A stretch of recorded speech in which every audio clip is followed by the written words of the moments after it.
안녕하세요. 이진아 기념도서관에서 주관하는 기류의 인문학 건축편을 맡은 김성수 가이드입니다. 그 두 번째 시간, 이제 다시 한번 여러분과 또 건축 여행을 시작해 볼 텐데요. 지난번 시간에는 고대 그 지성의 산물이라고 하는 주제로 그리스 로마 건축에 대해서 한번 알아봤죠. 그러면 이제 오늘은 그 두 번째 시간으로 종교와 인간을 위한 건축, 중세 르네상스 시대에 대해서 한번 저랑 같이 알아보도록 하겠습니다. 자, 이제 중세라는 시대에 대해서 이제 한번 우리가 알아보는 시간을 가질 텐데요. 중세라고 하는 시대를 우리가 이야기한다 그러면 고대 그리스 로마 시대, 그리고 르네상스로 대변되는 유럽의 근대 시대, 그 사이에 있던 시대를 우리가 중세 시대라고 부르죠. 그래서 우리가 영어로는 미들 에이지라고 부르는 게 바로 이런 이유에서라고 생각하시면 될 것 같은데, 또 다른 사람들은 이 중세라는 시기를 중세 암흑기, 그래서 다크 에이지라고도 많이 부르고 있죠. 그 이유가 중세라는 시대에는 이제 인간보다는 신 중심의 사고를 많이 했던 시대라고도 우리가 알고 있잖아요. 그러다 보니까 신학 같은 학문 이외에 다른 학문들은 크게 발전을 하지 못했다. 그래서 학문적으로 굉장히 어두웠던 시기였다. 그래서 어떤 사람들은 중세 시대를 암흑기 시대라고도 표현합니다. 그런데 그렇게 암흑기 시대라고 불렸던 중세 시대는 오히려 역설적이게도 빛이라고 하는 요소를 굉장히 중요시했던 시대예요. 그래서 우리가 알고 있는 고딕 양식이라고 하는 중세 시대를 대표하는 양식들이 바로 그런 빛이라고 하는 요소에 의해서 탄생된 양식이라고 보시면 됩니다. 그래서 제가 중세라는 시대 밑에다가 빛이 빚어낸 건축이라고 하는 부제목을 한번 달아봤던 이유가 바로 여기 있다 보시면 될 것 같아요. 그래서 우리가 얘기하는 이 중세라고 하는 시대는 왜 빛이라고 하는 요소를 그렇게 중요하게 생각하였으며 그 빛이라는 요소를 건축에 어떤 식으로 구현해냈는지에 대한 부분들을 이제 한번 좀 알아볼 텐데, 우리가 유럽 여행을 하시다 보면은 유럽의 각 도시마다 그 도시를 상징하는 건축물로 성당을 많이 볼 수가 있죠. 그래서 우리가 뭐 중세시대에 그 외에도 다양한 미술 작품들이라든지 예술 작품들이 많지만 중세시대의 가장 대표적인 예술품이라고 그러면 바로 이 성당을 빼놓고 얘기할 수 없습니다. 그래서 우리가 뭐 유럽 여행을 해서 프랑스를 가게 되면 뭐 대표적으로 뭐 샤르르트 대성당이라든지요. 아니면 독일 지역을 가시게 되면 뭐 쾰른 대성당, 또는 중부 유럽인 오스트리아를 가시게 되면 비엔나에 있는 뭐 슈테판 대성당, 그 다음에 지금 비록 화재로 유실돼서 복구 중에 있지만 뭐 파리에 있는 노트르담 대성당, 그리고 밀라노라고 하는 도시에 가보시면 있는 밀라노 대성당. 그래서 지금 제가 쭉 자료로 보여드린 성당들은 대부분 다 그 도시를 대표하는 성당들로 많이 알려졌습니다. 그런데 이 성당들이 모두 다 중세라고 하는 시대에 만들어진 고딕 양식의 성당들이에요. 그래서 우리가 일반적으로 유럽에서 대표되는 성당들은요, 아무래도 신 중심의 사고를 가졌던 이 중세 시대에 그런 성당들이라는 건축물들이 굉장히 많이 세워지게 되고, 또 건축들이 굉장히 비약적으로 발전을 하게 되죠. 그래서 중세 시대에는 바로 이 성당이라고 하는 건축을 빼놓고 얘기할 수 없을 정도로 굉장히 중요한 요소를 차지하고 있다고 보시면 될 것 같습니다. 그래서 아까도 말씀드렸듯이 그러면 과연 이 중세 시대의 고딕 양식은 어떻게 탄생이 되었을까? 이제 그 부분에 대해서 한번 이야기해 볼 텐데, 사실 이 고딕이라는 양식은 뭐 우리가 일반적으로는 이 고트족들에 의해서 만들어진 양식이라 그래요. 고트족들이라는 거는 이제 이탈리아 반도 북쪽에 위치한 야만족들을 지칭하는 말이었죠. 뭐 크게는 우리가 게르만족들이라고도 얘기를 하는데, 그러다 보니까 이탈리아 같은 곳에서는 이 고딕이라는 양식 자체를 이 야만인들이 만든 양식이라 그래서 약간 비하하는 의미로 불렀던 뜻이 이 고딕 양식이에요. 그래서 실제로 이탈리아 사람은 고딕 양식을 그렇게 좋아하지 않았습니다. 그렇다고 하면 이탈리아에 있는 중세시대에 이 고딕 양식의 성당들이 많이 없겠죠? 네, 맞습니다. 실제로 이탈리아에는 중세시대의 고딕 양식의 성당들이 많지 않아요. 지금 자료로 보시는 이 밀라노 대성당 정도가 유일하게 이탈리아에 남아있는 고딕 양식의 성당이라고 보시면 됩니다. 그러면 이탈리아에 있는 이 중세시대의 고딕 양식 말고 어떤 양식이 있었을까요? 바로 로마네스크라는 양식이 있었습니다. 그래서 이 고딕 양식은 그 로마네스크라고 하는 중세 초기의 양식에서부터 발전이 돼 우리가 알고 있는 현재의 고딕 양식으로 탄생이 돼요. 그래서 이 로마네스크라는 양식에 대해서 우리가 좀 알아보게 될 텐데, 이 로마네스크 양식은 카롤링거 왕조의 샤를마뉴 대제라고 하는 사람 때부터 발전되기 시작한 양식이에요. 그래서 프랑스에서 고딕 양식이 등장하기 이전까지 성당 양식으로 가장 많이 사용된 양식 중 하나입니다. 그래서 이 로마네스크 양식은 기본적으로 건축에서 부르는 용어인데요. 이 바실리카라고 하는 이 양식을 많이 차용하고 있어요.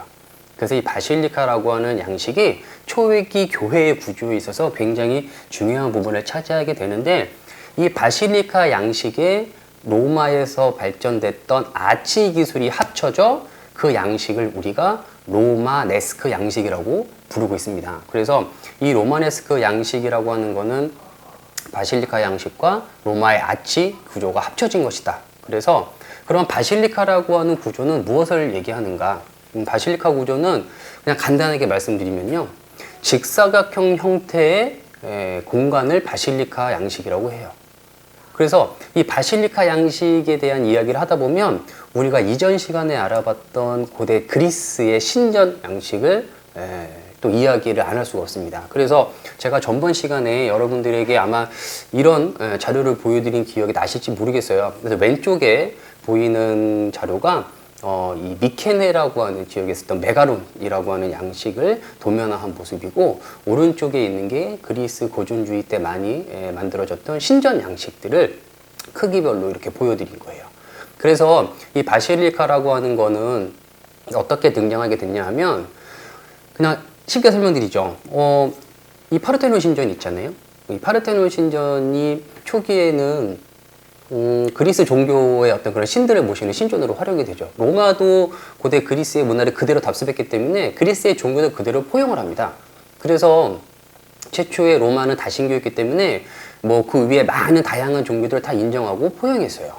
그런데 우리가 알다시피 서기 379년에 테오도시우스라는 황제에 의해서 로마의 종교가 기독교라는 종교, 그 기독교라는 종교가 로마의 국교로 선포되는 시기가 있었어요. 그러다 보니까 당시에 국교로 기독교가 선포되기 이전까지 로마는 다양한 종교를 인정했던 다신교였었는데, 이제 유해신 사상을 가진 이 기독교를 하나의 단일 종교로 보게 되잖아요. 그러다 보니까 기독교 이외의 다른 신들은 모두 다 배척하게 됩니다. 그래서 그와 관련되어 있는 신상 같은 것들을 뭐 파괴한다든지 아니면 이교도의 신전들 같은 것들을 많이 파괴하게 되죠.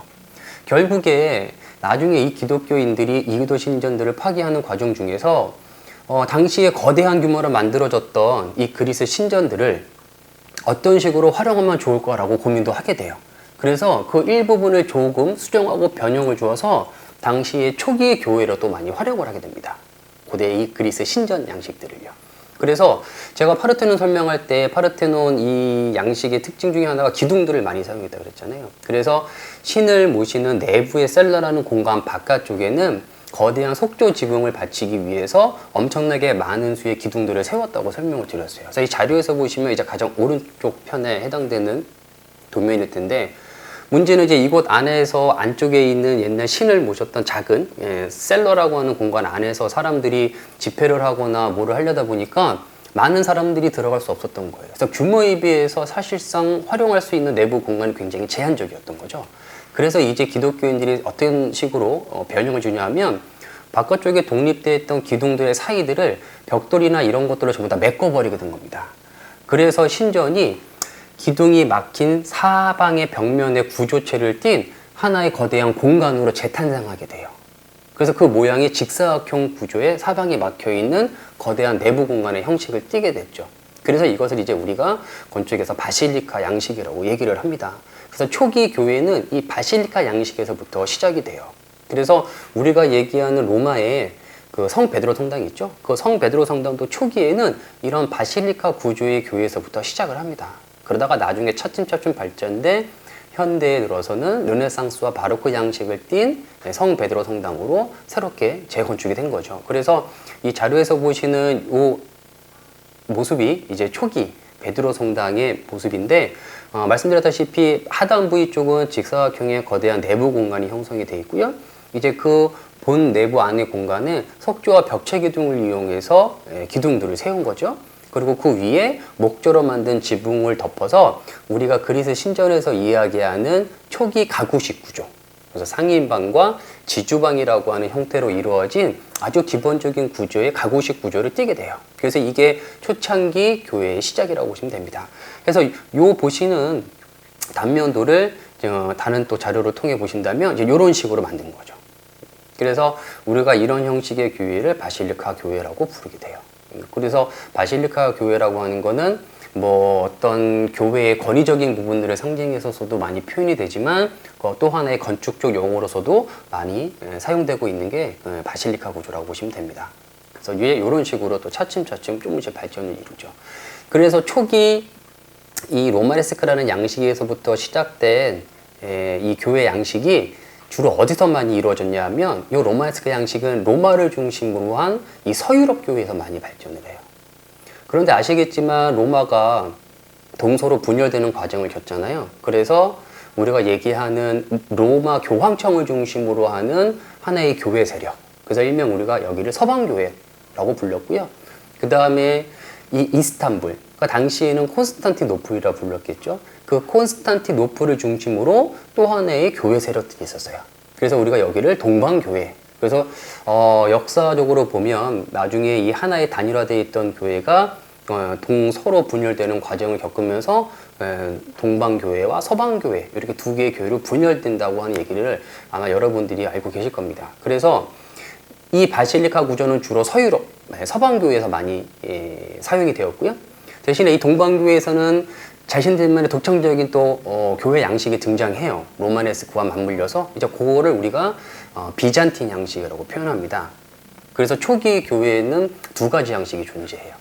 바실리카 양식과 지금 산 비탈레 바실리카라고 불리는 요 성당처럼 이제 비잔틴 양식. 그래서 비잔틴 양식이라고 하는 거는 쉽게 설명드리면 중앙 집중형이라 그래요. 중앙 집중형. 아까 바실리카 양식은 제가 왜 직사각형 형태를 띈다고 그랬잖아요. 그렇죠? 그런데 이 비잔틴 양식 같은 경우는 정사각형의 구조를 띱니다. 그래서 정사각형의 구조를 우리가 중앙 집중형이라고들 얘기하고요. 직사각형 같은 구조를 우리가 선형 구조라고도 이야기하죠. 그래서 이 비잔틴 쪽에서는 직사각형의 바실리카 구조보다는 정사각형으로 이루어져 있는 비잔틴 중앙 집중형 양식을 많이 사용했다. 그래서 그 양식으로 만들어진 대표적인 이탈리아의 성당 중에 하나가 지금 자료로 보고 계신 산 비탈레 바실리카라고 하는 성당이에요.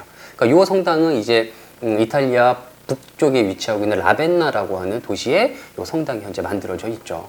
그리고 비잔틴 양식을 또 대표하는 성당 중에 하나가 우리 지금 현재 터키 이스탄불에 있는 성 소피아 성당이라고 보시면 됩니다.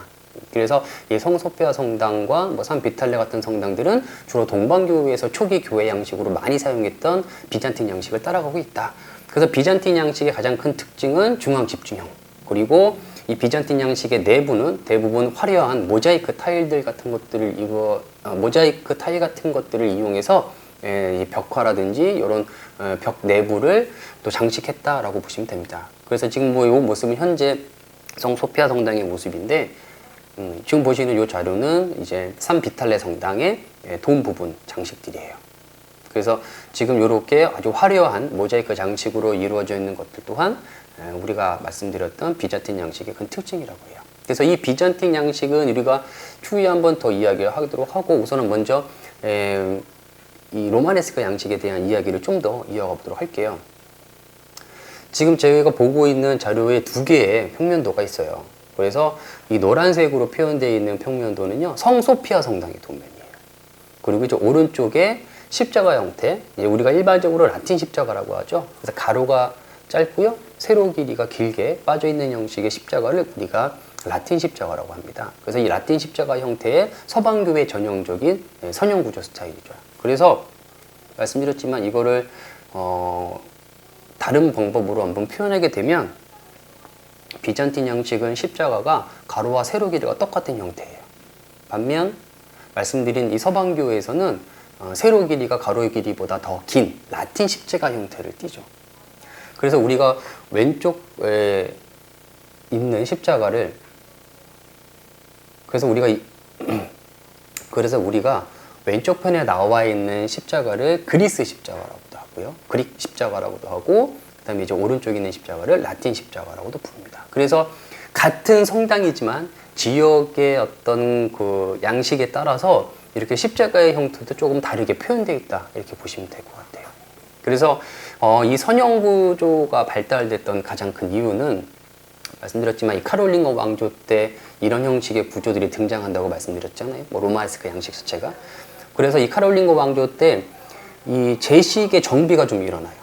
그래서 특히 금육제나 사육제 때 이 예수의 순환을 나타내는 십자가 행로 14처 의식 행렬이 있었대요. 그래서 이 의식 행렬이 이루어지다 보니까 이렇게 비잔틴 양식처럼 정사각형의 구조로 이루어져 있는 곳에서는 그 행렬을 하기가 굉장히 공간적으로 제한이 많았겠죠. 그러다 보니까 이 의식 행렬을 하기 위한 목적으로 어쩔 수 없이 입구에서 본당까지의 거리를 길게 뺄 수밖에 없었던 거예요. 그리고 또 여기에 최적화 있는 게 정사각형의 비잔틴보다는 직사각형 형태의 바실리카 구조가 훨씬 더 이점이 많았겠죠. 그래서 일부러 이 입구 쪽과 본당 쪽의 길이를 길게 뺀 선형 구조가 발전되었고, 또 하나의 요소가 있었어요. 그게 뭐냐 하면 바로 성가였습니다. 그러니까 우리가 이제 성당 안에서 의식을 집행하다 보면 성가들을 부르게 되잖아요. 특히 이제 뭐 그레고리 성가 같은 것들을 얘기할 텐데, 그런 성가들을 했을 때 실질적으로 이 그 성가대에서 노래를 부를 때 그 음들이 쭉 뻗어나가서 뒤쪽에 있는 사람들까지 점차 울림이 퍼져나가면서 잔향이 화음을 이루면서 뻗어나갔어야 됐어요. 그래서 약간 좀 신비로운 음향 효과를 내부에서 갖기를 원했는데, 역시 마찬가지로 중앙 집중형이라고 하는 비잔틴 양식은 그 거리가 짧다 보니 서로 음길이 부닥치는 이런 문제점이 발생했던 겁니다. 그래서 성가를 하게 됐던 것과 그 다음에 어떤 그 14처라고 하는 종교 의식 행렬을 함에 있어서 오히려 정사각형의 구조라고 할 수 있는 비잔틴 양식보다는 길게 빠져있는 선형 구조의 양식들이 훨씬 더 이점이 많았다. 그래서 우리가 얘기하는 이런 형태의 건축 양식들이 서로 동쪽, 서쪽으로 나누어져 독자적으로 발전할 수밖에 없었다라고 보시면 돼요. 그래서 아까 말씀드린 바실리카라고 하는 초기 그 구조에서 바실리카라고 하는 초기 가구식 구조에서 로마의 아치교들이 접목돼서 탄생되는 것이 초기 바실리카 양식에서 로마의 아치가 접목돼 로마네스크 양식이 등장하였다고 했잖아요. 문제가 하나 있었습니다. 이 로마네스크 양식 같은 경우는 이 내부 천장을 목조의 가구식 구조가 아니라 이 로마의 아치 구조를 이용해서 짓다 보니까 내가 전 시간에서 말씀드렸죠. 아치 구조의 가장 큰 단점 중에 하나가 횡압력이 발생한다는 거예요. 횡압력, 옆으로 밀어내는 힘이죠. 그러다 보니 중앙의 회랑을 아치로 만들다 보니 그 횡압력으로 인해서 실질적으로 하중을 받는 것은 건물의 가장 바깥면이었어요. 그래서 로마네스크 양식도 성당 자체의 외부의 벽이 굉장히 두꺼워집니다. 왜냐하면 아치에서 밀어내는 힘을 버텨야 되기 때문이에요. 그래서 벽체가 굉장히 두꺼워지죠. 그 두꺼워져 있는 벽체 그리고 모든 하중을 이 벽이 받다 보니 이 벽을 뚫어서 무언가를 만드는 것들이 굉장히 제한이 많았던 겁니다. 그래서 로마네스크 양식은 성당이지만 밖에서 보게 되면 어떤 요새화되어 있는 성체 같은 느낌을 받는 경우가 많아요. 그리고 창문이라고 하는 요소들이 많이 발전할 수가 없었습니다. 그래서 로마네스크 양식의 이제 몇 성당들을 좀 보여드리면, 지금 보시는 성당이 이제 이탈리아 남부 풀리아 지방에 있는 아풀리안이라는 성당이에요. 그러니까 이 성당을 보셔도 전체적으로는 어떤 가구식 구조의 바실리카 양식을 띠는 모습도 볼 수 있지만, 말씀드린 대로 벽 자체가 굉장히 좀 견고하고 두터워 보이는 거예요. 그리고 창문들도 굉장히 작고 많지 않습니다. 그래서 그럴 수밖에 없는 게, 말씀드렸지만 벽 자체가 굉장히 많은 건축의 하중을 지탱하다 보니 창문 같은 걸로 뚫어서 그 버티는 힘 자체를 약화시킬 수가 없었던 거예요. 그러니 당연히 내부로 들어오는 빛 자체가 굉장히 작아졌겠죠. 또 보시는 자료가 베로나에 있는 산제노라는 성당입니다. 마찬가지예요. 그래서 거의 창문은 가운데 있는 뭐 장미의 창이라고 하는 요 정도를 제외하고는 벽 쪽이나 이 사이드 쪽에서는 큰 창문들을 거의 찾아볼 수가 없죠. 또 하나 대표적인 로마네스크 양식의 성당 중에 하나를 꼽을 수 있는 게 바로 이 피사 성당입니다. 피사 성당은 마찬가지로 로마네스크 양식을 많이 따요. 그래서 비록 창문은 합니다만 굉장히 제한적이고 그 규모가 크지 않다. 그러다 보니 로마네스크 양식의 단점이었죠. 내부에 들어가게 되면 실제로 빛이 많이 들어오지 못해 약간 좀 어두운 내부 공간을 갖고 있었다는 게 큰 특징이에요. 그래서 이 내부의 모습이 이런 식으로 구성이 되어 있던 겁니다. 그래서 아까 우리 초기 바실리카 구조에서는 위가 나무로 되어 있는 가구식 평평한 직선 형태의 가구식 구조였다면 이렇게 정중앙에 로마식의 반원형 아치가 들어가면서 이제 완전한 형태의 로마네스크 양식을 갖추게 되죠. 하지만 문제는 말씀드린 대로 대부분의 힘을 벽이 받는 양식이었기 때문에 벽체가 굉장히 두꺼워졌다는 거예요. 그래서 이제 우리 이 로마네스크 양식의 중앙 부위를 이제 터널식 아치 구조라고 말할 수 있죠. 그래서 이제 우리가 이거를 뭐 배럴 볼트라고도 하는데 보시면 이 배럴 볼트는 이렇게 벽이 두껍다라는 거예요. 보시는 것처럼 어쩔 수가 없었던 겁니다. 이게 나중에 한 번 더 발전을 하게 돼요. 그래서 터널 형식의 길게 뽑아진 배럴이 아니라 이걸 교차하는 교차형 이제 아치들이 또 등장을 합니다. 보시는 자료처럼. 그러면 이런 경우 같은 경우에는 서로 밀어내는 아치의 힘들이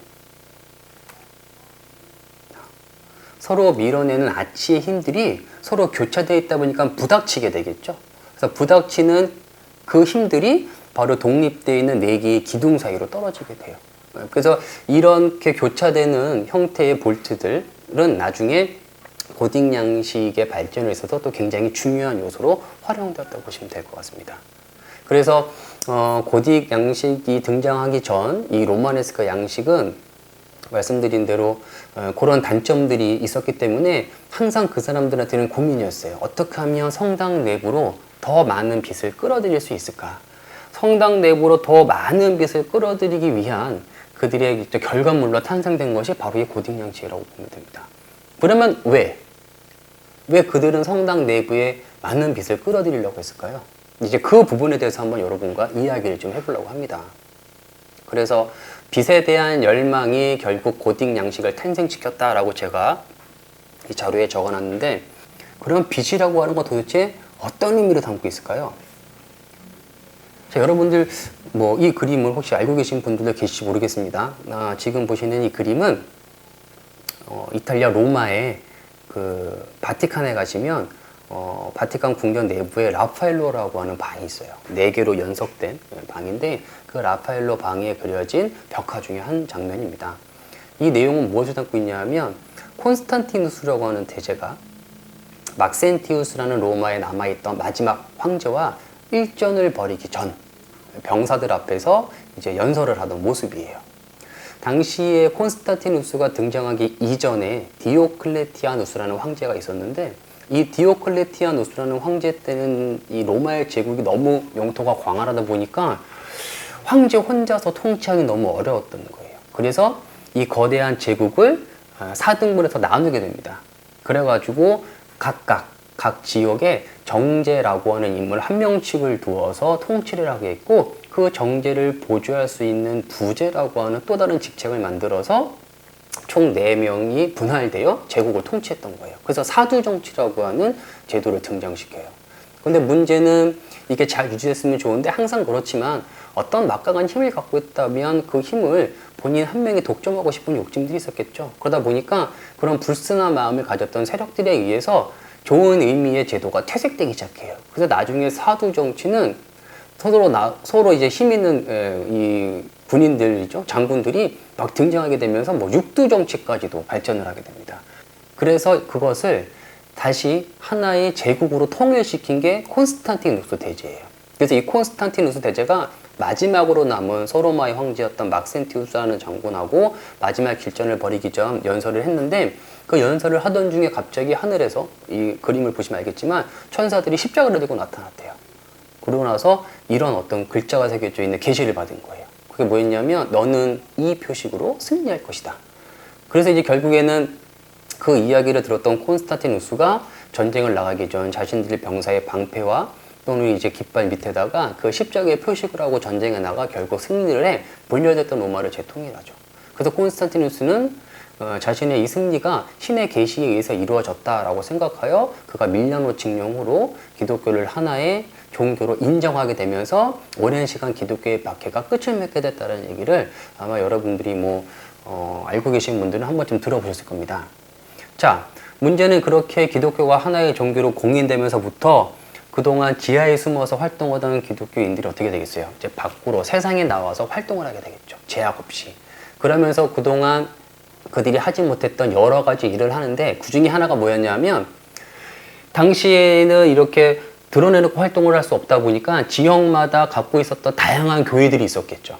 교회들이 갖고 있던 그 교회들 하나로 통일하는 과정들을 겪어요. 그래서 우리가 얘기하는 종교 회의들을 개최하게 됩니다.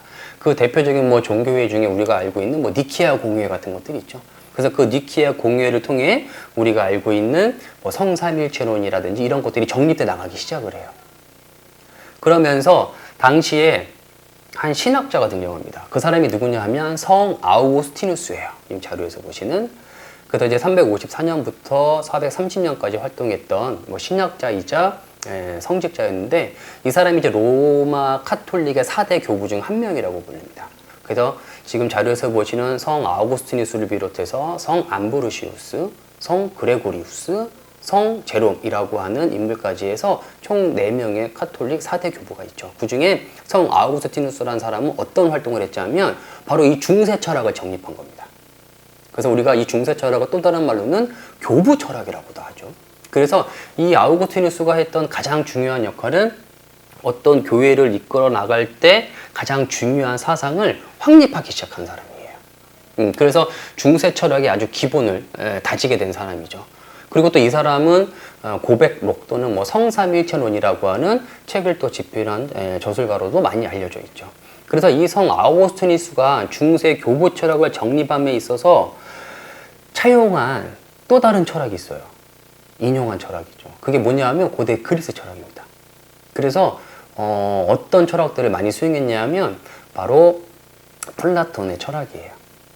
그래서 이 플라톤의 이데아라고 하는 그 사상을 이 교회 중세 철학과 접목시키게 됩니다. 그래서 이 아우구스티누스라는 인물이 차용했던 것이 바로 이 플라톤의 철학인데 사실은 뭐 정확히 플라톤의 사상만을 바로 계승한 건 아니에요. 그 이전에 플루티누스라고 하는 또 중로마 시대에 활동했던 철학가가 있었는데 이 사람이 플라톤이라는 사상을 계승해서 신플라톤주의를 창시하게 됐어요. 그리고 이 신플라톤주의의 가장 핵심적인 사상은 일자 유출설이라고 하는 사상이었습니다. 그러니까 이 플루티누스가 플라톤 사상을 계승해서 새롭게 만들어낸 신플라톤주의라고 하는 사상을 성 아우구스티누스라고 하는 그 교부가 받아들여서 그거를 중세 철학으로 재탄생시킨 거예요. 좀 복잡하죠. 그리고 느닷없이 하필은 제가 건축 얘기를 하다 말고 갑자기 철학 얘기를 왜 하고 있을까요? 말씀드렸지만 빛이라는 요소가 이런 과정들을 거치면서 하나의 중요한 의미로 자리 잡게 되거든요. 그래서 이제 그것을 이해하기 위해서 어쩔 수 없이 우리가 이런 중세 철학까지도 우리가 좀 알아볼 필요가 있기 때문에 좀 이야기를 해드리는 겁니다. 그래서 플루티누스라고 하는 사람이 가졌던 사상은 그럼 어떤 사상이었냐? 말씀드린 대로 이제 플라톤 사상이라고 말씀드렸어요. 그 플라톤 사상은 이데아론에 기반한 이원론적 세계관이잖아요. 그렇죠? 그러니까 우리가 살고 있는 현실 세계, 즉 감각으로서 이제 구분되는 세계죠. 그리고 이 현실 세계 말고 또 다른 세계가 있다면 되죠. 그 세계는 우리의 감관으로는 볼 수 없는 세계예요. 그렇죠? 거기는 관념의 세계죠. 그래서 우리가 얘기하는 이데아라고 하는 관념의 세계와 우리가 실제 살고 있는 현실의 세계를 이 플라톤은 구분해서 이야기했습니다. 그래서 우리가 얘기하는 보편적 진리는 과연 어디에 있다? 우리가 살고 있는 현실이 아닌 바로 이 관념의 세계, 이데아에 있다. 그래서 이데아가 가장 완벽한 진리를 추구하는 세상이다라고 하는 개념을 가졌잖아요. 그래서 이원론적 세계관이죠. 그러니까 이 플라톤의 기본적인 이원론적 세계관은 바로 우리가 얘기하는 기독교 중세 철학에 있어서 굉장히 차용하기가 좋았던 거예요. 그대로 흡수하기. 왜냐하면 우리도 종교에서 얘기하지 않습니까? 항상 우리가 믿고 있는 신이 살고 있는 보이지 않는 지각할 수 없는 또 다른 세계가 있다고 믿죠. 우리는 우리가 현재 현실 세계에서 참된 삶을 살고 결국에 여기서 그렇게 신의 말씀을 따르며 살다 보면 나중에 우리가 죽고 나서 그 영혼이 어디로 갑니까? 신이 있는 보이지 않는 저 다른 세계로 우리가 인도된다라고 얘기하잖아요. 그러니까 어차피 기독교라는 종교도 기본적으로 이원론적 세계관을 갖게 돼요. 그러다 보니까 당시에 이런 중세 철학을 만듦에 있어서 플라톤의 사상은 굉장히 차용하기 좋았던 겁니다. 기본적인 원리와 이론을 갖고 가기 좋았던 거죠. 이거를 플라토니스가 한 번 더 조금 디테일하게 구분을 시켜놔요. 그래서 플라톤주의와 신플라톤주의는 기본적인 맥락은 같이 합니다. 하지만 이데아라고 하는 개념을 좀 더 세분화한 게 신플라톤주의라고 보시면 돼요. 그래서 신플라톤주의는 일자라고 하는, 그러니까 만물의 궁극적 근원이라고 하는 일자가 존재하고요. 그 일자에 의해서 유출되는 선한 기운들이 지성이라고 하는 것을 만들어내고, 그리고 영혼이라고 하는 푸시케를 만들어낸다고 봤습니다. 그리고 플라톤에서 얘기하는 현상계, 그러니까 우리가 살고 있는 이제 물질 세계죠. 이 물질 세계는 역시 마찬가지로 신플라톤주의에서도 이제 육체라고 봤어요. 그래서 이 일자에서부터 지성이라고 하는 누스가 탄생이 되고, 또 이 누스는 우리가 영혼이라고 하는 푸시케로 발전을 하게 되고, 이 푸시케에 의해서 최하위로는 바로 현상계에 있는 인간의 육체. 그런데 아이러니하게도 이 인간계의 육체는, 현상계의 육체는 다시 일자로 돌아가려고 하는, 회귀하려고 하는 본능이 있다라고 이야기하는 게 이 신플라톤주의의 기본적인 개념이라고 보시면 돼요. 그래서 인간은 만물의 근원으로 돌아가기 위해서 육체에 담겨져 있는 정신과 영혼을 보존해야 된다고 얘기했습니다. 그래서 그들은 엄격한 금욕주의를 펼쳤대요. 이 신플라톤주의자들은. 그리고 이것이 플로토니스가 얘기하는 신플라톤주의의 가장 기본적인 개념이라고 보시면 됩니다. 이게 종교적인 입장에서 바라봐도요, 굉장히 그들이 추구하고자 하는 것과 굉장히 유사성을 많이 떴잖아요. 그래서 말씀드린 대로 아우구티누스라고 하는 이 시각자가 바로 이 신플라톤주의 사상을 그대로 흡수해서 우리가 얘기하고 있는 중세 철학을 정립하게 된 거죠. 그래서 일자라고 하는 이 요소는 기독교 관점에서는 무엇으로 비유될 수 있냐면 태양으로 비유될 수 있어요. 그러니까 일자라고 하는 거는 유일한 존재를 얘기하는 거거든요. 그 말씀드렸지만 이 일자에서부터 어떤 알 수 없는 선한 기운, 빛이라고 하는 어떤 이 선한 기운들이 유출이 돼서 그것에서 영향을 받아 우리가 얘기했던 아까 말씀드린 지성이나 아니면 영혼 같은 것들이 탄생된다고 말했다 그랬잖아요. 그래서 이 태양이라고 하는 것과 일자라고 하는 것을 동일하게 바라봐요. 그리고 이 태양은 빛을 유출하게 됐고, 그 빛의 유출에 따라서 모든 만물들이 생성하고 소멸되는 과정을 겪는다는 겁니다. 그래서 이 태양이라고 하는 것은 즉 빛을 상징화하게 되고요. 그리고 이 태양 빛은 이 신플라톤에서 추구했던 일자라고 하는 개념과 같이 이해된다. 그래서 우리가 아까 말씀드렸듯이 신플라톤주의에서 가장 핵심적인 게 이 일자 유출설, 그게 바로 태양 유출설이라고도 표현하는 게 바로 이런 부분에 있다고 보시면 돼요.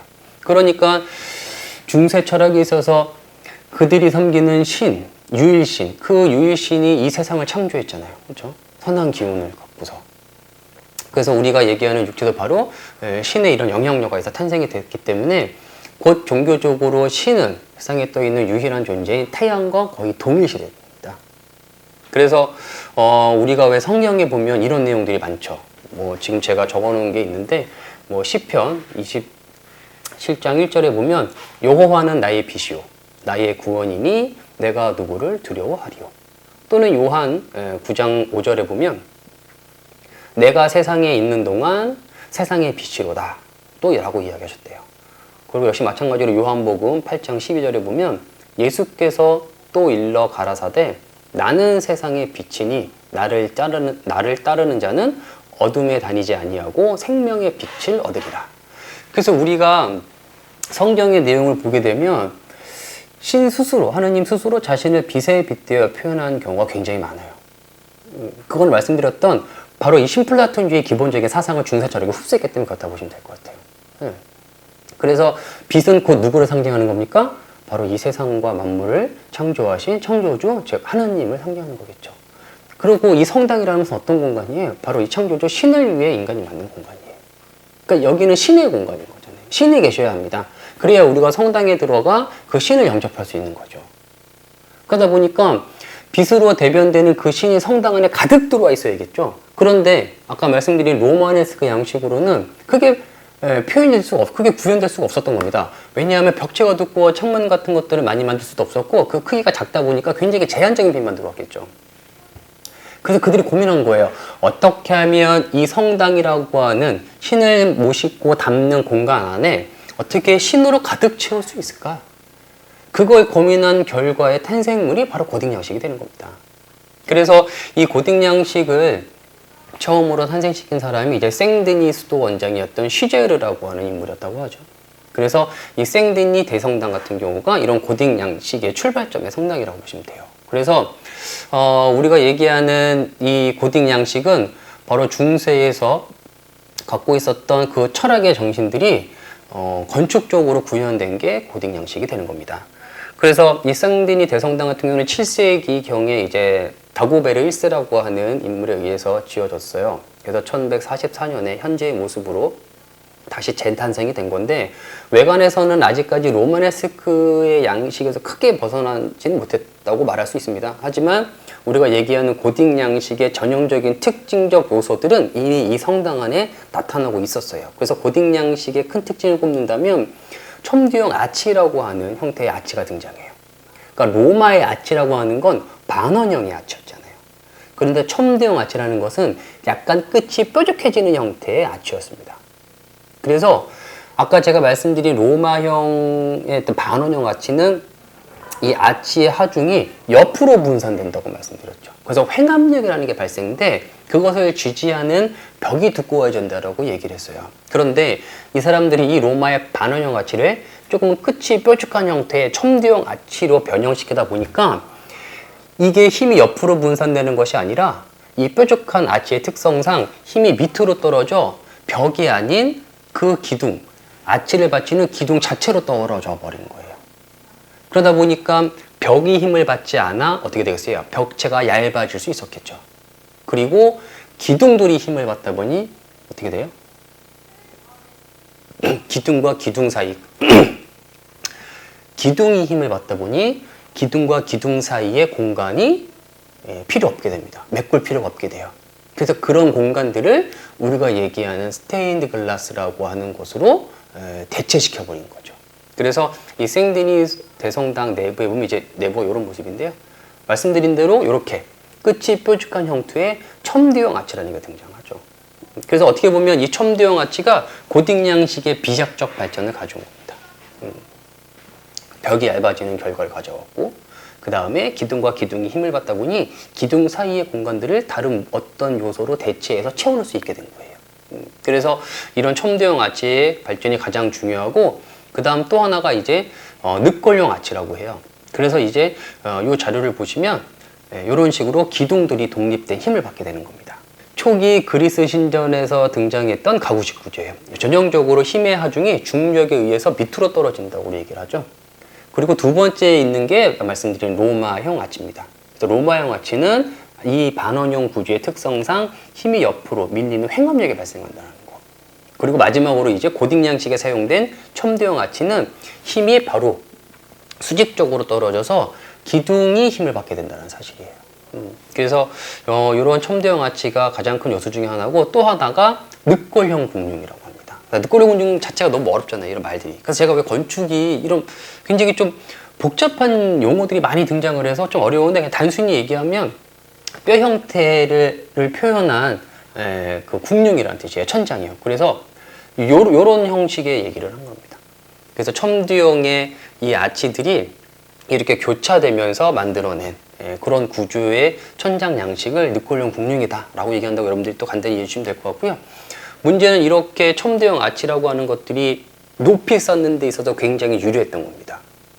높이. 그러다 보니까 신이 계신 하늘이라고 하는 공간으로 이 사람들은 점점 더 높이 올라가면 신을 가까이 만날 수 있다고 또 믿기도 했어요. 그러다 보니 이 첨두형 아치라고 하는 이 아치를 적극적으로 활용해서 성당들이 수평적이지 않고 굉장히 수직적인 형태로 변형하게 되죠. 근데 문제는 높아지다 보니 이 흔들림 같은 걸 방지하기 위해서 외벽 쪽에 그 버팀목이라고 하는 요소들이 등장을 하게 돼요. 그래서 고딕 양식 성당들을 밖에서 바라보게 되면 본당이라고 하는 벽체를 지탱하기 위해서 이렇게 뻗어나간 다양한 첨탑들을 볼 수 있습니다. 그래서 이런 부분들을 이제 버팀목이라고 표현을 하죠.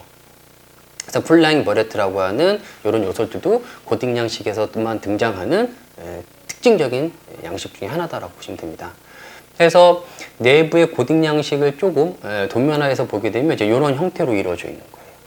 그래서 물론 가장 바깥쪽에는 힘을 받겠지만 이 벽은 실제로 힘을 받는 게 아니라 이 플라잉 버레트라고 하는 걸 지지하기 위해서 세운 두꺼운 벽이 되는 거고요. 실제 성당들은 이렇게 첨두형 아치들을 이용하고 기둥들만이 독립적으로 힘을 받기 때문에 실제 내부 공간은 훨씬 더 가벼워지게 됐어요. 그래서 이 플라잉 버레트라고 하는 이 요소와 실제 건물들의 사이에는 공간이 또 있었기 때문에 이것으로 햇빛들이 자연스럽게 들어올 수 있었던 거죠. 그래서 이렇게 1층 구조, 2층 구조, 3층 구조의 형식에 따라서 다양한 창문들을 제작할 수 있었던 겁니다. 그러다 보니까 다양한 공간으로 빛이 쏟아져 안으로 들어올 수 있게 되었겠죠.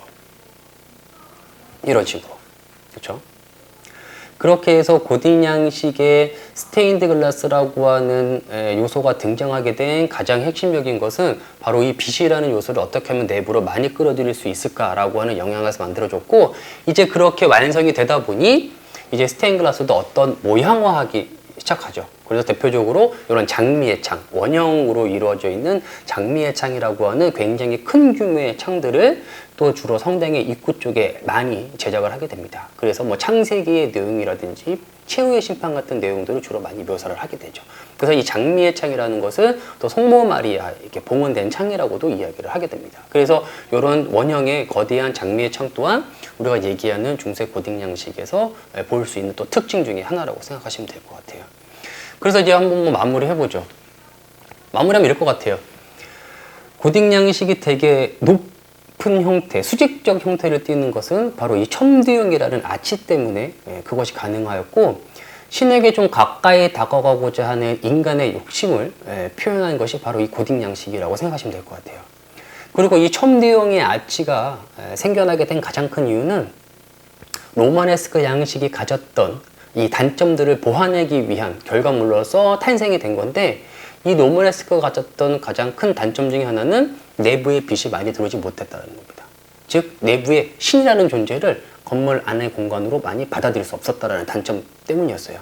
그래서 이 첨두형 아치라고 하는 이 아치가 개발이 되면서 이제 벽이 힘을 받는 것이 아닌 독립된 아치의 기둥들이 힘을 받게 되다 보니 벽체가 얇아질 수 있었고 높이 올릴 수 있었으며, 이 기둥과 기둥 사이에 힘을 받지 않는 공간에 거대한 유리창의 스테인 글라스들을 채우면서 굉장히 많은 양의 빛들이 내부로 들어올 수 있었다. 그럼 그들이 그렇게 성당 내부로 빛을 받아들이려고 했던 가장 궁극적인 이유는 중세 철학에서 이야기했던 이 빛이라는 것은 그들이 믿는 신과 동일시시켰기 때문에 실제 빛이라고 하는 것은 신을 상징하는 것이었다. 그래서 신이 머무는 이 성당이라고 하는 교회 안에 신으로 가득 채우기 위한 인간의 열망이 결국에 이런 고딕 양식의 탄생으로 발전되었다라고 이렇게 정리할 수 있겠죠. 그래서 여러분과 함께 이 고딕 양식이 왜 그런 특징들을 갖게 되었는지에 대해서 한번 좀 이야기해 봤는데, 그러면은 그때 당시에 만들어진 뭐 이런 고딕 양식들의 성당들만 그럼 그 시대의 중세니까 그 시대만 빛을 중시하고 그 이후 시대는 빛을 중시하지 않았냐? 그렇지 않습니다. 다만 이런 스테인글라스라고 하는 요소가 고딕 양식의 특징으로 발전됐다면 이후 르네상스라든지 바로크 시대에는 또 다른 부분들로 빛이라는 요소를 표현해 달라고 노력을 했어요. 그래서 현대에 이루어지고 만들어지는 근대의 성당이라고 하는 어떤 종교적 의미를 갖는 건축물에서는 이 빛이라는 요소를 절대적으로 배제할 수가 없습니다. 이건 2000년이 넘은 시간까지 지금도 그 철학적 사상은 그대로 유지되고 이어져 오니까요. 다만 그것을 그 시대에 맞게 어떻게 빛이라고 하는 요소를 구현해낼 것이냐, 어떻게 빛이라는 요소를 받아들이고 표현해낼 것이냐고 하는 것이 문제였던 거지, 그 빛 자체의 의미를 배제한 것은 아니에요. 그게 중세시대에는 이렇게 스테인 글라스를 통해서 내부의 빛을 받아들였다면, 이제 근대 성당 건축물을 보시죠. 혹시 뭐 여러분 중에 이 성당을 뭐 가보신 분들이 계실 수도 있습니다. 사실 저는 아직 못 가봤어요. 언젠가 이제 요 코로나가 끝나면 한번 꼭 가볼 계획이 있는데, 지금 보시는 것은 이제 근대 건축가의 뭐 아버지라고 하는 프랑스의 르꼬르부지에라고 하는 건축가가 만든 롱샹 지역의 성당입니다. 롱샹 성당이라고 그래요. 그래서 우리가 성당 자체의 어떤 뭐 모습이 굉장히 좀 독특하고 특이한 형태이긴 하지만 성당을 잘 보시면 마치 르네상스 양식과 좀 비슷해. 르네상스예요. 롱샹 성당인데요. 이 롱샹 성당을 외부에서만 보시면요, 이게 성당으로서의 어떤 뭐 모양 자체도 굉장히 독특하지만 또 하나 로마네스크 형식과 굉장히 좀 비슷하죠. 어떤 의미냐면 우선 벽자가 굉장히 두껍고 견고해 보여요. 그리고 창문이라고 하는 요소들이 그렇게 눈에 두드러질 정도로 많이 보이지 않습니다. 그리고 어떻게 보면 되게 좀 막혀있고 폐쇄적인 느낌을 바깥에서 보면 갖게 돼요. 그런데 이 성당의 반전은 내부에서 있죠. 이게 롱샹 성당의 내부예요. 그러니까 이런 식으로 빛을 내부로 받아들인 겁니다. 그래서 이 롱샹 성당은 또 벽과 지붕이 상단부에 보시면 그 사이로도 빛이 들어오고 있어요. 그러니까 막혀있지 않습니다. 벽과 벽도 마찬가지고요. 그러다 보니까 이 성당이 밖에서 볼 때는 굉장히 폐쇄적이고 굉장히 좀 어두워 보일 것처럼 보이지만 실제 내부로 들어오면 이렇게 중세시대라든지 이 시대 때 중시했던 빛의 요소들을 현대의 감각에 맞게 받아들이고 있다는 거예요. 그래서 뭐 이 성당을 또 한번 통해서 현대 건축의 성당에 대한 의미를 또 한번 알아봤고, 그리고 또 하나 마지막으로 보시면 이제 이 성당이에요. 이 성당도 이제 현대 건축에서 가장 대표적인 성당으로 많이 알려졌죠. 이제 일본의 건축가 이제 안도 다다오라고 하는 건축가가 오사카에 만든 빛의 성당이라고 합니다.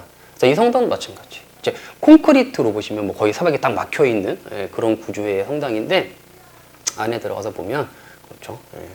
이 십자가 형태로 벽을 뚫어가지고 이 아예 신이라고 하는 빛이라고 하는 이 자체가 하나의 십자가의 형태를 띠고 내부로 쏟아져 들어올 수 있게 만든 겁니다.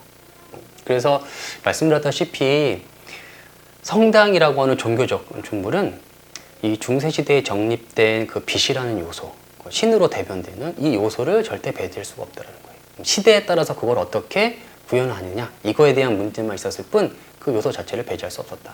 그래서 중세시대에 드러났던 고딕이라는 양식은 바로 이런 정신에서부터 시작이 되어 탄생이 된 것이다 라고 하는 부분을 좀 알아봤고요. 이제 마지막으로 르네상스라는 시대에 대해서 이야기 좀 할 텐데요. 이 르네상스라는 말뜻은 재생 부활이라고 하는 뜻을 담고 있죠. 이 재생 부활, 과연 어떤 무엇을 재생시키고 부활시키려고 했을까? 그것은 중세 이전 시대에 있었던 고대 그리스와 로마의 문화나 정신들을 지금 이 시대에 와서 재생하고 부활시키자라고 하는 것이 이 르네상스 운동의 주된 목적이었어요. 그래서 이 르네상스라고 하는 시대가 갑자기 중세가 1000년 이상 잘 유지되고 오다가 갑자기 막 사람들이 뭐 르네상스에 막 고전을 부활시키자라고 해서 막 갑자기 일으키는 운동은 아니죠. 사실은 이 르네상스가 탄생되고 태동되기 전까지는 그것을 예고하는 많은 어떤 그 사건들이 있었을 거예요. 그래서 어떤 사람들은 르네상스라는 시대가 열리게 된 가장 큰 이유를 1453년 고대 로마의 마지막이었던 동로마가 멸망하고 난 후부터 우리가 얘기하는 유럽의 근대라고 하는 시대가 열렸고 르네상스라는 시대가 열렸다고 얘기를 해요. 왜냐하면 오히려 이 서유럽 쪽 지역보다 당시에 동로마라고 불렸던 비잔틴 쪽 지역들이 훨씬 더 많은 다양한 사람들과 교류를 하면서 학문적인 발달을 훨씬 더 많이 가져왔거든요. 그런데 이슬람이라고 하는 외부의 세력들에 의해서 멸망을 하게 되자 거기에 있었던 수많은 학자들이 엄청난 양의 고서라든지 책들을 들고서 이탈리아 반도로 넘어오게 됐대요. 그래서 그 영향으로 인해서 이제 우리가 얘기하는 르네상스 운동이 시작되었다라고도 얘기를 하는데, 물론 그 말이 틀린 건 아닙니다. 하지만 어떤 면에서 저는 개인적으로 본다 그러면 이 르네상스가 꼭 그렇게 비잔틴 같은 지역에서 넘어 들어온 외부의 세력들에 의해서 르네상스 운동이 탁 시작되었다라고 말하고 싶지는 않아요. 왜냐하면 중세 시대 때부터 이미 르네상스 시대를 알리는 어떤 많은 사건들이 있었거든요. 그 중에 하나가 뭐였냐면 바로 이제 이 자료에서 보시는 게 뭐냐면 이게 중세 한 수도원에서 이 신학자들과 일반 사람들이 모여가지고 교육을 받는 모습이에요. 그래서 고대 중세 시대에는 이렇게 수도원에 모여서 학문을 가르치고 배우는 스콜라 문화라고 하는 것들이 굉장히 많이 발달해요. 이 스콜라라는 말은 고대 라틴어인 스콜라티쿠스라고 하는 말에서 파생되었는데 이게 이제 수도원을 지칭하는 의미였던 거예요, 초기에는. 그런데 이 자료에서 보시는 것처럼 수도원이 단순히 종교적인 의미를 막 어떤 그런 곳으로 활용되기보다는 종교적인 의미와 더불어서 교육을 할 수 있는 교육의 장으로도 많이 활용해요, 수도원은. 왜냐하면 당시에 종교를 전파하려고 하다 보니까 무지한 사람들에게 뭐 글도 가르쳐주고 뭐 그 사람들에게 또 어떤 종교적인 성경적인 이야기도 얘기해줘야 되다 보니까 이제 학교의 역할도 겸하고 있었다는 거예요. 그래서 이 스콜라티쿠스라고 하는 말에서 우리가 얘기하는 스쿨이라는 학교의 단어들이 탄생이 되게 되는 거죠. 그래서 이 스콜라라고 하는 것은 그렇게 어떤 교육의 어떤 장으로서도 많이 활용이 되었는데, 그러다 보니까 왜 우리가 지금도 가난한 나라들이나 이런 데 보면 선교사들이 들어가서 학교를 짓고 거기 사람들에게 종교를 전파하기에 앞서서 먼저 이제 계몽주의라고 해서 왜 글을 가르치고 막 하잖아요. 교육을 시키고. 그러니까 우리나라도 이 6.25라고 하는 전쟁이 끝나고 난 후에 힘들었던 시기 때 외국에서 넘어들어온 선교사들이 활동을 하면서 뭐 어떤 가난을 극복할 수 있는 구호 활동도 했지만, 또는 이제 학교 같은 걸 지면서 거기서 이제 교육을 하는 학교 같은 것들도 바로 그때 많이 만들어지거든요. 그래서 우리가 얘기하는 중세시대의 스콜라라고 하는 것들은 딱 종교적인 의미만의 장소를 지칭하지는 않는다는 거예요. 그래서 이런 곳에서부터 일어난 이 운동을 우리가 스콜라 운동이라고 하죠. 그래서 이 스콜라라고 하는 운동에서 어떤 일들이 있었냐 하면, 스콜라라고 하는 것이 생기는 가장 큰 이유 중에 하나는 뭐냐면, 이게 어쨌든 간에 중세시대에 만들어진 문화잖아요. 그죠? 스콜라 문화가. 그런데 이 스콜라라고 하는 곳에서 사람들을 가르치다 보니까 이런 문제가 생겼어요. 왜 사람들이 무지할 때는, 야, 신은 존재해. 그냥 신의 말씀을 무조건 믿고 따라. 그러면 나는 나중에 죽어서 천국에 갈 수 있을 거야. 그러니까 사람들이 많이 배우지 못했을 때는 나보다 많이 배운 사람들의 말들을 그대로 따라가는 경향들이 있었죠. 그런데 이제 이 사람들에게 교육을 시키면서 이 사람들이 조금씩 깨우침을 얻게 되자 나중에 사람들 스스로가 의구심을 갖게 돼요. 아니, 저 사람들이 얘기하는 신이라는 존재가 과연 존재해? 내가 지금 열심히 그들이 가리키는 대로 또는 신의 말씀대로 살고는 있지만 신은 한 번도 내 앞에 나타난 적이 없어. 그럼 나는 언제쯤 신을 만날 수 있는 거야? 과연 내가 믿고 있는 신은 존재하는 것이야? 라고 하는 의구심을 갖게 됐고, 그래서 이런 사람들에게 그런 질문들을 던진 거예요. 그러다 보니까 성직자들 입장에서는 그 사람들이 던지는 질문을 어떻게 해요? 증명해내야 되는 의미가 있었던 거예요. 단순히 그냥 있어, 의심하지 마, 믿기만 해 라고 하는 것으로는 더 이상 그 사람들을 이해시킬 수 없었던 겁니다. 그래서 사실 스콜라 문화라는 것은요, 과연 신은 존재하는가? 신이 존재한다면 그것을 어떻게 증명할 수 있는가라고 하는 질문에서부터 그 운동이 시작이 돼요. 그래서 스콜라 철학의 어떤 탄생 배경은 첫 번째, 신은 존재하는가? 존재한다면 어떻게 증명할 수 있는가? 증명을 하려다 보니까 신학의 관점에서만은 그거를 증명하기가 어려웠어요. 그래서 이 사람들은, 이 성직자들은 고대 그리스의 철학을 또 연구하기 시작해요. 그 중에서도 플라톤보다는 현실론 쪽에 더 가까웠던 아리스토텔레스의 철학을 연구하죠. 그러니까 아리스토텔레스의 사상을 연구하다 보니까 실제 많은 또 부닥침들이 있었겠죠. 그 과정 중에서 그러면 실제 보편이 존재해? 보편적 진리라는 게 존재해?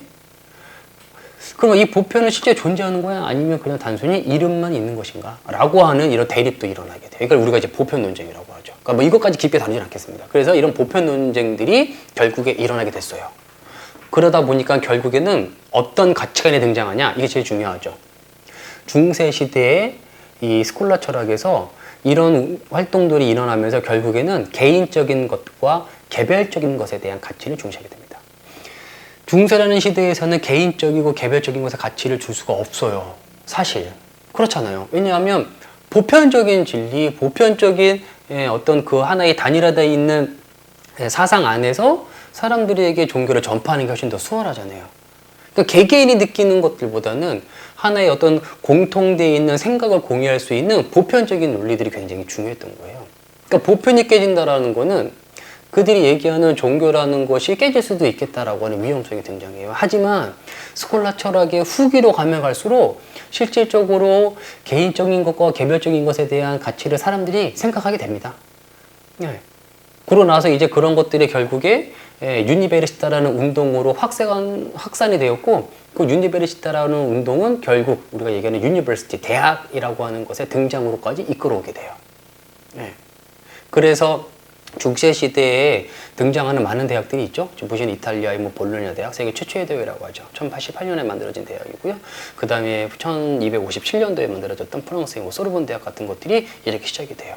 그러니까 스콜라 철학이라고 하는 게 사실은 그들이 종교적으로 신은 존재하나? 신은 정말 존재한다면 그걸 증명할 수 있을까라는 물음에서 시작되었고, 그것을 연구하는 과정 중에 어쩔 수 없이 고대 그리스의 아리스토텔레스의 사상을 연구할 수밖에 없었고, 이 아리스토텔레스의 사상을 연구하다 보니 개인적이고 개별적인 것에 대한 가치를 그들 스스로가 깨닫게 됐다는 거예요. 그러면서 결국 그들 스스로가 가졌던 한문적 열망들은 대학이라고 하는 것들이 등장하게 되었고, 그런 곳에서 활발한 학문들을 연구하는 과정 속에서 어찌 보면 그들 스스로가 중세 시대의 끝을 알리게 되는 계기를 스스로 만들게 된 거죠. 그때 우리가 얘기하는 이 비잔틴이라는 지역이 이슬람인들에게 점령이 되었고, 또 그쪽에 섰던 많은 학자들이 대거 이탈리아로 넘어 들어오면서 이것이 딱 시기적으로 맞물렸던 거예요. 그러면서 우리가 얘기하는 르네상스라고 하는 운동이 폭발적으로 일어나게 된 거죠. 그래서 르네상스라고 하는 이 운동에서는 어떤 이 고대 그리스와 로마의 고전만을 연구하고 그것을 부활시키고 재생시킨다는 개념보다는 또 이 개별적이고 개인적인 것에 대한 가치를 충분히 부여했던 시기, 공동체보다는. 그랬던 시기가 바로 이 르네상스의 시대의 가장 큰 특징 중에 하나라고 보시면 돼요. 그러면 이제 르네상스라고 하는 시대에 만들어진 건축물 중에 빼놓을 수 없는 게 하나 있죠. 그게 지금 여러분들이 자료를 보고 계신 피레체 대성당이에요. 그러니까 이 피레체 대성당은 우리가 르네상스의 가장 상징적인 건축물로 많이 얘기를 해요. 그 이유가 뭐냐 하면 지금 여기에 올라가 있는 도움이라고 하는 구조체 때문에 그래요. 중세 이전 시대에는 이 도움이라는 구조체가 만들어지지 않죠. 네. 오히려 이 돔이라는 것들은 언제 또 많이 등장했냐 하면 중세 이전 시대였던 고대 그리스 로마 시대예요.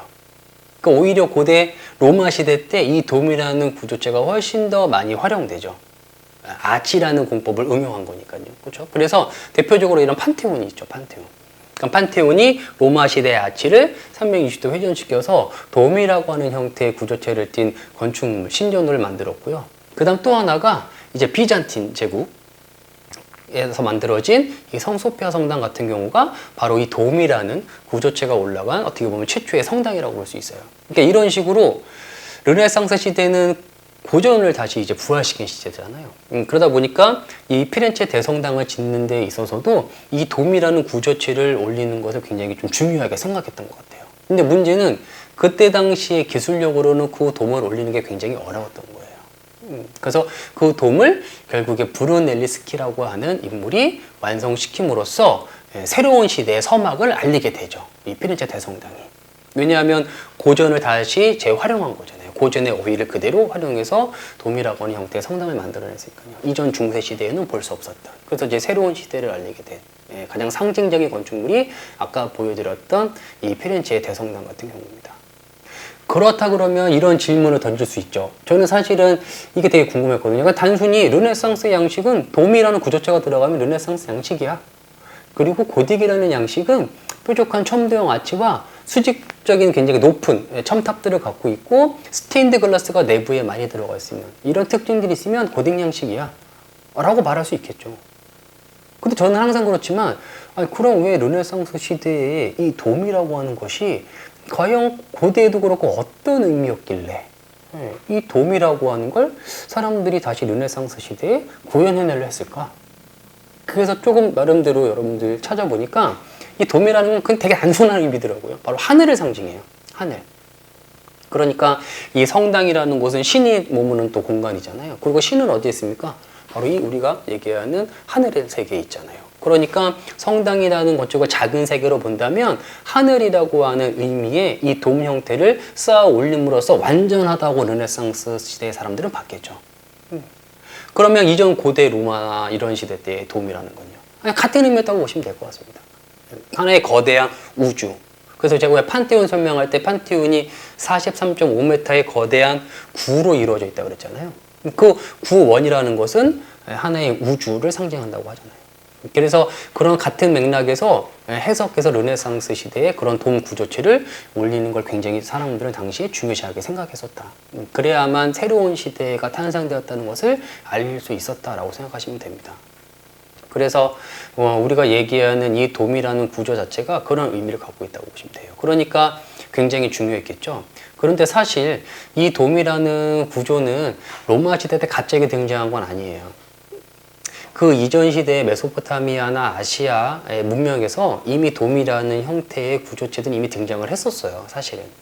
그리고 그런 것들이 건축적으로 많이 표현됐었거든요. 그러니까 그 예로 이 보시는 소피아 성당 같은 곳들도 다 이미 그 지역들의 영향 하에서 탄생된 곳이라고 보시면 됩니다. 그러면 이 돔이라고 하는 원형의 형태, 하늘이라고 하는 의미는 과연 누가 만들어낸 걸까요? 이게 놀랍게도 아시아의 중국이라고 하는 문명에서 만들어낸 거예요. 그래서 중국의 주역에 보시면 주비산경이라는 곳에 이렇게 기록되어 있대요. 천원지방이라고 표현했는데 하늘은 원의 형태를 담고 땅은 네모난 형태를 담는다.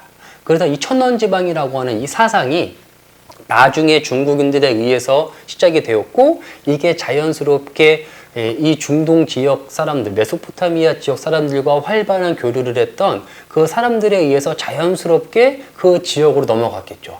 그리고 이 메소포타미아 지역에서 이런 사상들이 나중에는 크레타 지역으로 넘어가게 됐고 이 크레타 지역이 나중에 그리스 문화와 로마의 문화에까지 영향을 미쳤다고 보시면 돼요. 네. 그러니까 사실은 이런 식으로 바라본다 그러면 굉장히 좀 재미난 부분이죠. 역사라는 게 어떤 지역들마다 딱 독립돼서 흘러갔던 것은 아니고 서로 굉장히 긴밀한 상호 교류와 작용 하에서 역사가 흘러갔다라고 보신다 그러면 좀 더 재밌게 볼 수 있을 것 같아요. 그래서 특히나 비트루비우스라고 하는 로마 시대에 활동했던 건축가가 쓴 건축 10서에 보면 그 우리가 얘기했던 중국의 천원지방이라고 하는 그 사상을 나름대로 또 이렇게 해석해 놨습니다. 뭐라고 했냐면 신전은 인체의 몸과 같다. 인간의 몸에는 비밀이 숨어 있는데 그것은 비례이다. 인간의 배꼽을 중심으로 원과 정사각형이 만들어지고 그러한 비례가 신전에 만들어져야 한다. 이렇게 또 놀랍게도 비트루비우스라는 로마 시대 건축가가 건축시설하는 책에 인용을 했다고 합니다. 근데 이 사람이 중국의 그 주비상경을 직접 뭐 해석하고 그걸 이해해서 이 말을 했다고는 생각하지 않아요. 당연히 아니겠죠. 다만 어떻게 자연스럽게 그 사상들이 흘러 로마에게까지 영향을 미쳤고 그런 것들에 대한 이야기들이 이 비트루비우스라고 하는 사람의 이야기에도 어떻게 보면 같이 이런 형식으로 표현되어 있다는 거예요. 그러면 한번 이걸 도형화해 볼까요? 정말 말 그대로 그 원과 사각형이에요. 근데 이게 놀랍게도 비잔틴이라는 양식을 도형화하면 이렇게 정확히 일치한다는 사실입니다. 왜냐하면 지리적으로 가깝다 보니까 그쪽에서 먼저 그런 식으로 표현을 했겠죠. 그래서 실제 르네상스 시대에는 성당들을 잘 이렇게 정사각형의 중앙 집중형으로 만들려고 실제로 했었어요. 근데 어쩔 수 없이 그게 나중에 변형을 일으켜서 우리가 얘기하는 선형 구조로 더 길게 빠진 형태로 발전할 수 있었다고 보시면 되고, 다만 거기 위에 이제 원으로서 대체되는 하늘이라고 하는 상징을 돔이라는 구조체로 성당에 구현해냈다고 보시면 됩니다. 재밌게도 이 내용을 또 우리가 알고 있는 레오나르도 다빈치가 또 이런 그림으로 그걸 또 이제 정확히 또 다시 한번 표현해내죠. 그래서 우리가 얘기하는 이 피렌체 대성당의 돔은 그렇게 새로운 시대의 서막을 알리게 되는 이유가 되었는데, 그 돔이라는 것은 바로 그런 의미들을 담고 있다. 하늘이라고 하는 의미를 담고 있었는데, 이 사상들은 그 이전에 이미 중국에서부터 그런 사상들이 확립이 되었었다는 것들을 찾아볼 수가 있고, 그 내용들이 상호 교류 하에서 어떻게 보면 이 로마에게까지 영향을 줬다라고 보시면 되고, 그 로마 시대, 그리스 시대의 정신을 다시 재구현하려고 했던 시대가 르네상스 시대이다 보니 그때 시대에 등장했던 그 돔이라는 구조체를 성당에 다시 사용하게 된 거다.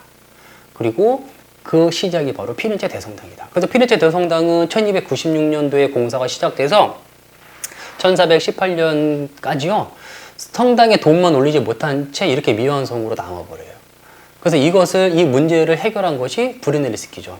그러니까 여기에다가 공사를 하기 위해서 나무 틀을 비계라고 하잖아요. 그 나무 틀을 제작한 것만 있었어도요 엄청나게 큰 문제였었대요. 왜냐하면 그 무게가 25,000톤에 달했기 때문에 그것을 해결하고 감당할 수가 없었던 거예요. 이 건물 자체가 지지할 수가 없었던 거예요.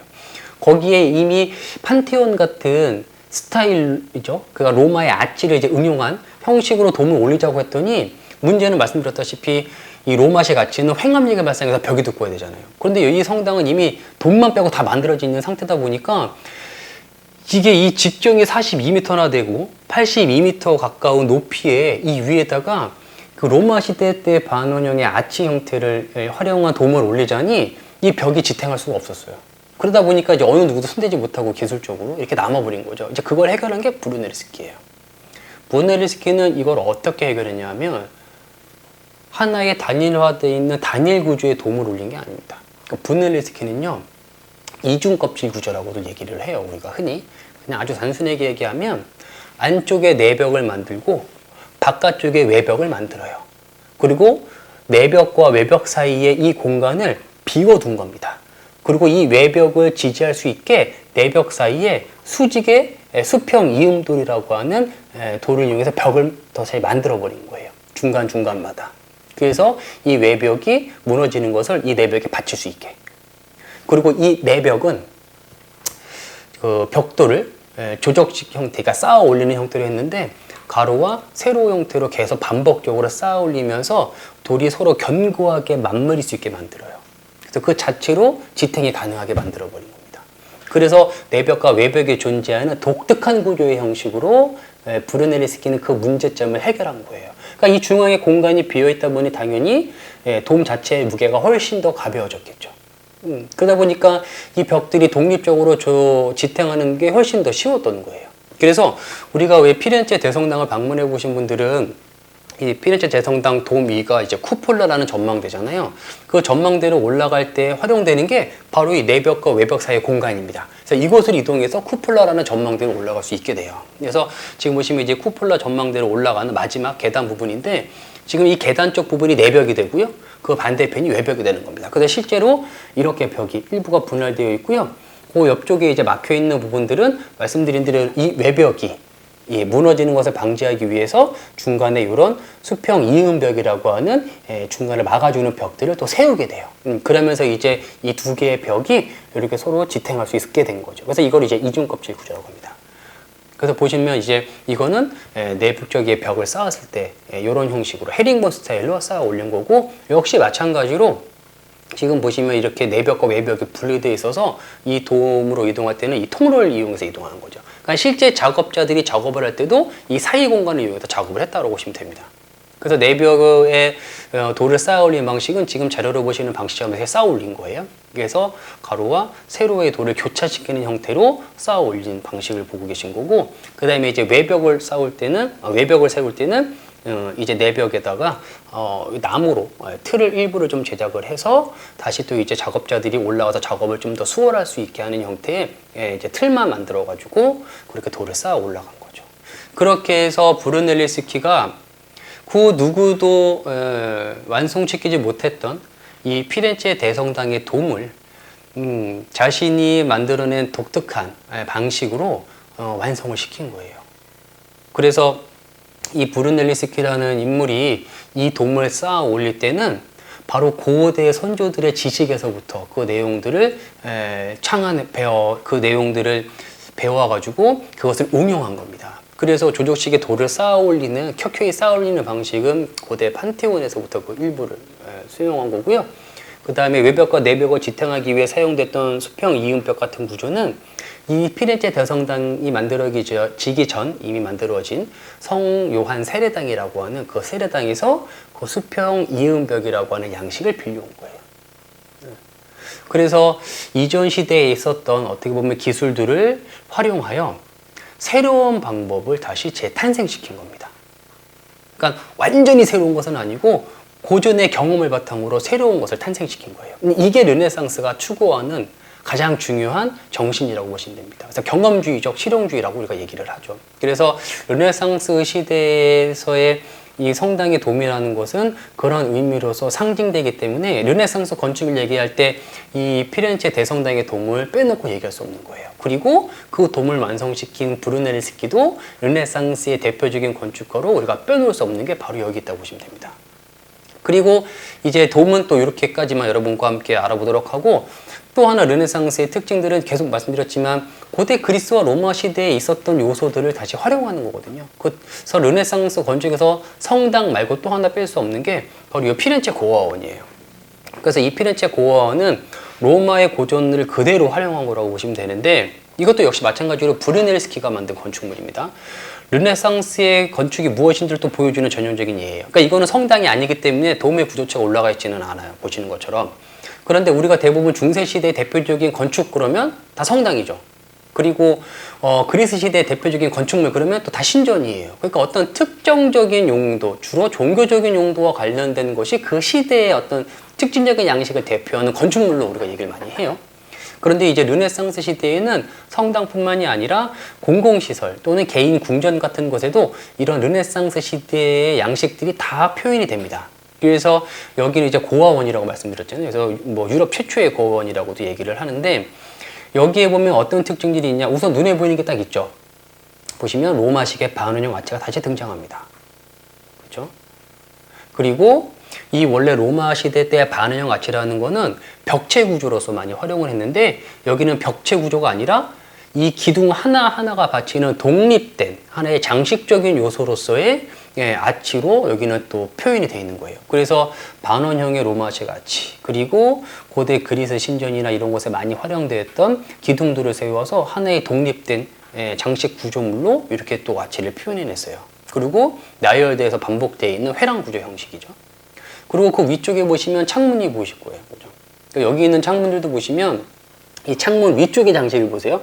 고대 그리스 신전에서 제가 얘기했던 왜 페디먼트라는 박공부위 있었죠. 삼각형 모양의. 그 박공부위의 양식을 이렇게 표현한 겁니다. 가구식 구조로요. 그리고 또 굉장히 수평적인 느낌을 많이 갖죠. 르네상스 양식 자체는. 예, 고딕 양식은 수직적이라면 르네상스는 굉장히 수평적인 양식을 많이 가져요. 그래서 지금 보시는 여기 이 피렌체 고어만 보더라도 우리가 얘기하고 앞서 말했었던 로마 시대나 그리스 시대의 건축 요소들의 부분들을 이렇게 그때 그리스나 로마 시대에 있었던 부분들의 요소들을 이런 식으로 다양하게 응용하고 활용해요. 네. 그러니까 전혀 새롭다고는 말할 수 없어요. 하지만 어쨌든 간에 기존에 있었던 것들을 새롭게 응용하고 활용해서 이런 다양한 용도의 건축물들이 많이 사용되었다라고 보시면 되는 겁니다. 그래서 이런 것들이 아까 말씀드린 개인적인 과 개별적인 것의 가치에 대한 등장이에요. 그러니까 기둥은 건축물 자체에서 독립된 하나의 개별적이고 개인적인 것으로 볼 수 없죠. 그런데 여기서는 그것을 하나의 오브제로 활용하는 요소로 활용됐다는 거예요. 그래서 르네상스의 기본적인 이런 정신들도 이런 건축물들에 많이 표현되어 있다. 부분들이. 그래서 개인적인 것과 개별적인 것에 대한 가치가 등장한다. 그래서 앞서 이야기했던 피렌체 고원을 설명하면 거기에 등장한 고전 시대의 다양한 건축적 요소들이 있죠. 그 요소들은 건축 전체로 봤을 때는 하나의 개별된 요소예요. 즉 부재에 지나지 않아요. 말씀드렸지만 아치, 기둥, 페디먼트의 장식적인 부분들을 얘기하는 겁니다. 그거는 그냥 개별된 요소, 즉 하나의 부재에 지나지 않잖아요. 그러니까 이 하나하나의 부재들이 모여서 전체를 구성하는 거잖아요. 그리고 르네상스 이전까지는 그 전체적인 것에 더 큰 의미를 부여했다는 거예요. 기둥 하나, 페디먼트 하나에 어떤 가치를 부여하지 않았어요. 근데 르네상스 시대에는 달라졌죠. 이 피렌체 고원을 보셔도 알겠지만 다양한 시대의 각각의 요소들이 이 부분적으로 결합하여 또다시 하나의 새로운 전체를 재탄생시키잖아요. 그렇기 때문에 개인적인 것과 개별적인 것에 대한 가치도 이 르네상스 시대에는 굉장히 중요하게 생각했던 요소이다. 그래서 완전히 새로운 것은 아니지만 기존에 있었던 것들을 활용해 새로운 것을 계속 만들어냈던 시대가 이 르네상스 시대다라고 말씀드리고 싶어요.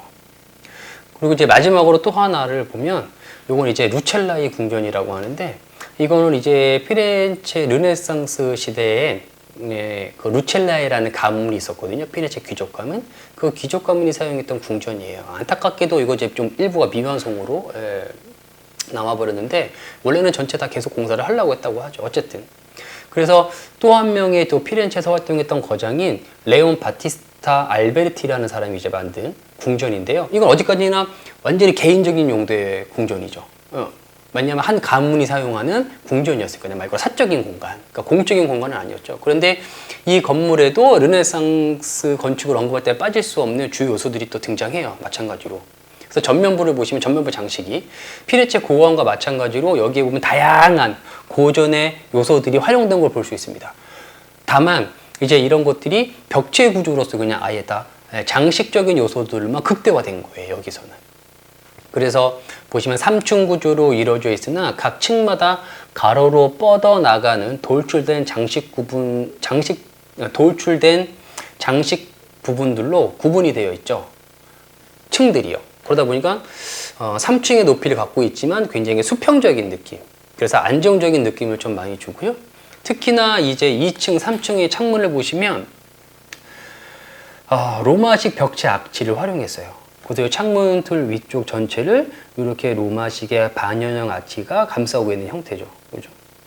그리고 1층부터 3층까지 사이 창문을 보시면 1층, 2층, 3층 각각 그리스 시대나 로마 시대의 신전 양식으로 활용됐던 기둥들이 이렇게 하나의 장식적인 요소로 또 반복적인 패턴으로 표현되어 있습니다. 그래서 1층에는 약간 보시면 무슨 도리아 양식 같기도 하고 2, 3층은 약간 코니테 양식을 단순한 형태로 장식적 요소로 표현한 부분들을 볼 수 있을 거예요. 그러니까 이걸 약간 변형시켜서 활용한 거죠. 기존에 있던 어휘들을. 그래서 기둥은 원래는 기능적인 측면을 가져야 되잖아요. 어떤 하중을 지탱하기 위한 용도로서. 근데 여기서는 철저하게 장식적인 부분으로서만 많이 활용됐다는 거예요. 기능적인 부분이 철저히 배제됐다는 거죠. 아치 구조도 마찬가지입니다.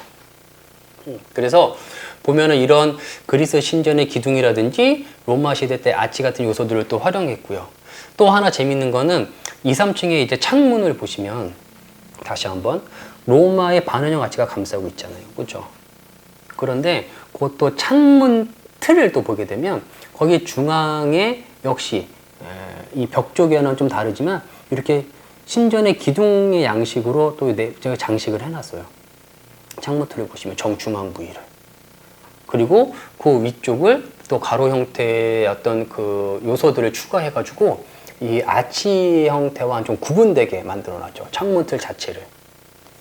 그러니까 이런 부분들도 사실은 다 이제 고전의 어휘들을 활용한 건데 이제 좀 확대된 사진을 보시면 더 이해하기 쉬우실 거예요. 그렇죠?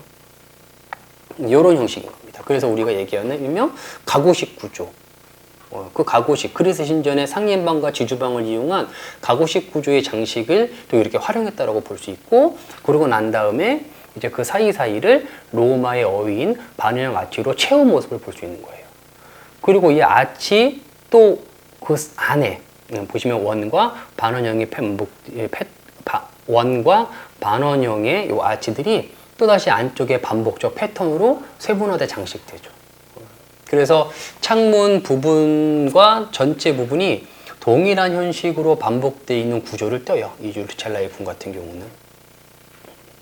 그래서 전체적으로 다시 한번 보시면 3층 부분도 동일한 패턴이죠. 그래서 각 층마다의 장식적 요소들은 모두 고전의 어휘를 그대로 화용하고 활용하여서 장식한 겁니다.